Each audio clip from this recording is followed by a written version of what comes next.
তাদের কি প্রবলেম? এইখানে ব্যথা তো আছে। যন্ত্র দিকে তো বাবা লাগে। সেরকম ব্যথা নেই, তবে হাত করতে পারছি। দাঁড়ান।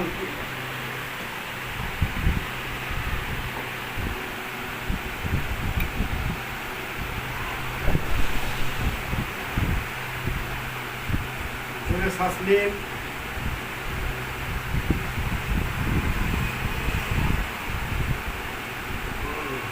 দাঁড়ান। ব্যথা জিভ থেকে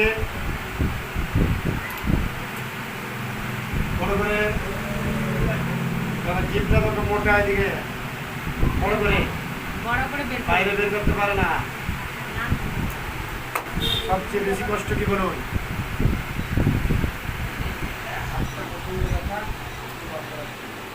কি কাজ করেন আপনি?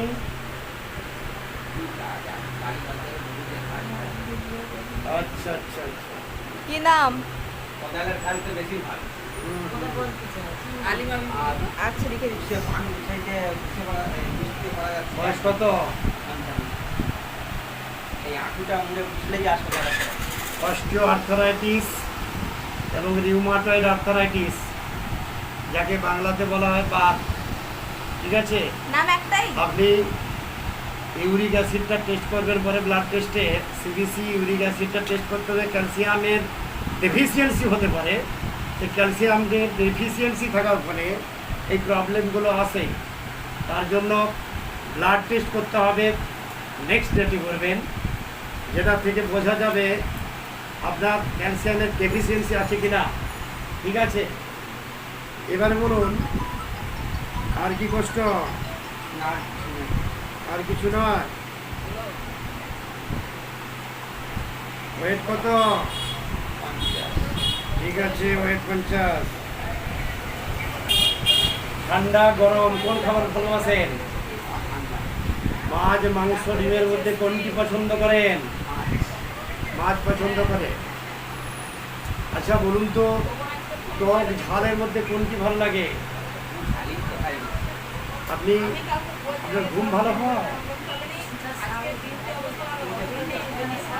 হ্যাঁ, you are suffering from mental tension, many wounds, attack and shock, mental depression, frustration এর মধ্যে ভুগছে।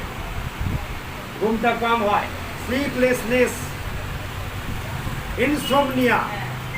তাহলে আপনাকে কি করতে হবে? একটু জল বেশি করে খাবেন। 3 থেকে 3.5 লিটার জল খাবেন। ম্যাডাম বলে দেবেন কীরকম জল খেতে হয়। টাইমে টাইমে খাবেন, গ্যাপে গ্যাপে খাবেন না। ঠিক আছে, টাইমে টাইমে খাওয়ার চেষ্টা করবেন। আর বীজ জাতীয় খাবার, ছোলা, মটর, এই জাতীয় খাবারগুলোতে এড়িয়ে যাবেন। ইউরিক অ্যাসিডের আধিক্য থাকতে পারে।